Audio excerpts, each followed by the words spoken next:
اعوذ باللہ من الشیطان الرجیم بسم اللہ الرحمن الرحیم بسم اللہ الرحمن الرحیم۔ السلام علیکم ورحمۃ اللہ وبرکاتہ۔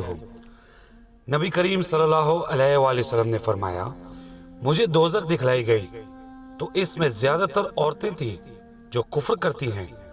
کہا گیا، یا رسول اللہ صلی اللہ علیہ وآلہ وسلم، کیا وہ اللہ کے ساتھ کفر کرتی ہیں؟ آپ صلی اللہ علیہ وآلہ وسلم نے فرمایا کہ خاوند کی ناشکری کرتی ہیں اور احسان کی ناشکری کرتی ہیں۔ اگر تم عمر بھر ان میں سے کسی کے ساتھ احسان کرتے رہو، پھر تمہاری طرف سے کبھی کوئی ان کے خیال میں ناگواری کی بات ہو جائے تو فوراً کہہ اٹھے گی کہ میں نے کبھی بھی تجھ سے کوئی بھلائی نہیں دیکھی۔ اللہ تعالیٰ سے دعا ہے کہ اللہ تعالیٰ ہماری عورتوں کو ہدایت دے کہ وہ اپنے خاوندوں کی ناشکری نہ کریں۔ آمین یا رب العالمین۔ السلام علیکم ورحمۃ اللہ وبرکاتہ۔